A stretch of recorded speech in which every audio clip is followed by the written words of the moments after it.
दोस्तों नमस्कार। आज है 29 अप्रैल सन 2024 सोमवार। दोस्तों आज के एपिसोड में हम गेहूं के ऊपर चर्चा करेंगे। आपको याद होगा कि साल 2023 में भी हमने आपको गेहूं के ऊपर सटीक विश्लेषण देने का प्रयास किया था, जो काफ़ी हद तक सही साबित हुआ था। निचले स्तर पर बाइंग और उच्चतम स्तर पर आपको बेचने की जो सलाह दी थी वो अक्षर सत्य साबित हुई थी। गेहूं, मक्का, बाजरा, जौ और चावल पर यानी ग्रेन्स के ऊपर लगातार हमारे अपडेट सही साबित हुए हैं। दोस्तों आज के एपिसोड में हम गेहूं के ऊपर बाज़ार की स्थिति और भाव और बाज़ार की खबरों से आपसे रूबरू कराने का प्रयास करेंगे। दोस्तों शो पसंद आए तो लाइक अवश्य कीजिएगा। दोस्तों इससे पहले हम और आगे चले, आपसे एक विनम्र अनुरोध है कि आपने हमारे चैनल को यदि अभी तक सब्सक्राइब नहीं किया है, यदि पसंद आए तो सब्सक्राइब करना बिल्कुल ना भूलें। गौरतलब है कि गेहूं के ताज़ा भाव हम मंडियों से अपडेट दे देते हैं आपको। सबसे पहले खबर निकल के आ रही है कि उज्जैन के अंदर मिल क्वालिटी के गेहूं के भाव 2400 से 2500 रुपये है। मालवराज गेहूं के 2400 से 2500, लोकवन के 2650 से 3100 रुपये के भाव हैं। पूर्णा क्वालिटी 2500 से 2900 रुपये उज्जैन के भाव नज़र आ रहे हैं। शाहजहाँपुर में नया गेहूं लगभग 2331 रुपये से 2340 रुपये है।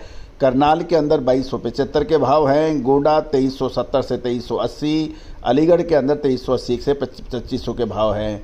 दूसरी ओर यदि हम फ्लोर मिल की बात कर लें तो वीट फ्लोर मिल्स जो हैं, गेहूं की flour mill, Sambhaji Nagar hard 2750, Ahmednagar 2750, Ahmednagar सतारा नया यहाँ भी 2750, सतारा पुराना 2800, लोनंद नया 2800, हैदराबाद नया 2980, Hyderabad mix 2780, Bengaluru 2925, Bengaluru mix 2850, Erode 3000, Erode hard 3050, Chennai 2980 के भाव हैं। ये तो गेहूं के भाव मंडियों के। सबसे पहले तो हम गेहूं की फसल की बात कर रहे हैं कि गेहूं की फसल लगभग 11 करोड़ टन से अधिक होने की संभावना है। पिछले साल से लगभग 50 से 70 लाख टन अधिक होने की उम्मीद गेहूं की फसल है। दोस्तों पिछले साल आपको याद होगा कि लगभग 2950 से 3000 तक के भाव देखे गए थे, जो और 2950 से 3000 के भाव के ऊपर हमने आपको बिकवाली की सलाह दी थी और उसके बाद गेहूं में लगभग 20 से 25% की बड़ी गिरावट देखी गई थी। लेकिन पिछले साल तेजी की गेहूं की कई वजह मानी जा सकती है। एक तो जियोपॉलिटिकल टेंशन सबसे जो महत्वपूर्ण था। दूसरा, गेहूं की क्वालिटी और क्वांटिटी दोनों ही फर्क आई थी और इसकी वजह से गेहूं के अंदर दाम आकाश में छू रहे थे। इस साल भी जियोपॉलिटिकल टेंशन में कोई कमी नहीं है। रूस और यूक्रेन के बीच अभी भी लड़ाई जारी है।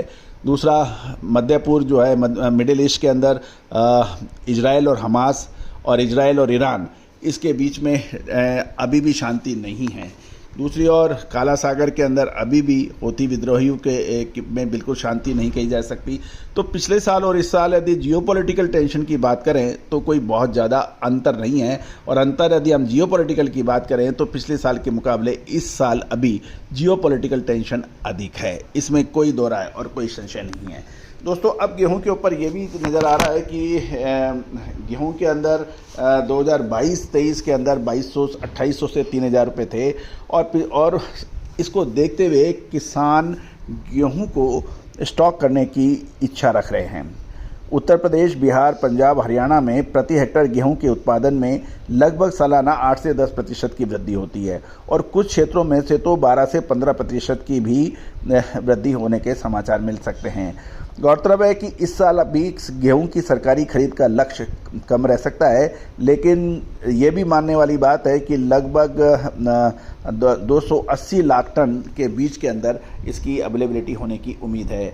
गौरतलब है कि सबसे जो महत्वपूर्ण है वो होगा सरकारी नीतियों का असर गेहूं के भाव पर पड़ेगा। चुनाव के बाद ओपन मार्केट सेल स्कीम दोबारा चालू होती है। दूसरा, सरकार यदि गेहूं की कीमतों के ऊपर काबू रखने के लिए यदि इंपोर्ट जीरो ड्यूटी पे इंपोर्ट करने की बात करती है और उसके बाद ये भी है कि यदि बंदरगाहों पर जो इंपोर्टेड गेहूं की बात करें तो ये लगभग 2000 से 2200 रुपये प्रति के बीच में आ सकता है। यदि कुछ लागत भी जोड़ेंगे तो इसके अंदर 200 से 250 रुपये और जुड़ना है तो वो भी लगभग 2400 रुपये के आसपास पड़ेगा।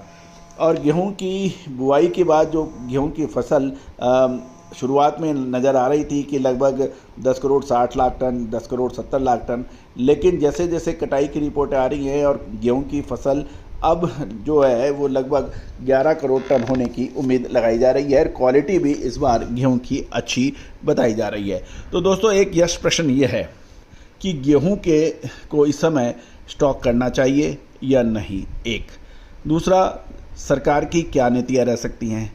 थर्ड ये भी है कि अब कुछ राज्यों के अंदर ये भी खबर निकल के आ रही है कि जो गेहूं की के बड़े प्रोड्यूसर स्टेट हैं, यानी राज्य जो उत्पादक करते हैं, वहाँ पे जो रेलवे के रैक्स यानी पूरी गाड़ियाँ ट्रेन की होती थी, उसकी बुकिंग के समय इतला करनी पड़ेगी, खबर देनी पड़ेगी। और जो मंगा रहा है यानी खरीदार को भी उसकी रिपोर्टिंग करनी पड़ेगी और बिकवाल को भी उसकी रिपोर्टिंग करनी पड़ेगी और साथ साथ इसका रिकॉर्ड रहेगा। तो अतः है कि ये भी बिल्कुल सरकार की नज़रों में होगा कि कहाँ पे क्या हो रहा है। इससे किसी भी प्रकार की लुका छुपी होने के लिए संभावना कम बन सकती है।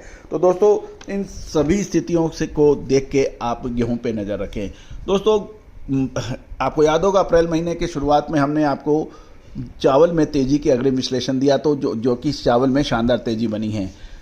उम्मीद है कि आपने फ़ायदा उठाया होगा। साथ साथ मक्का के अंदर भी ऊपरी स्तरों पर आपको बिकवाली की सलाह दी थी और उसके बाद मक्का के दामों में शानदार गिरावट दर्ज हुई है।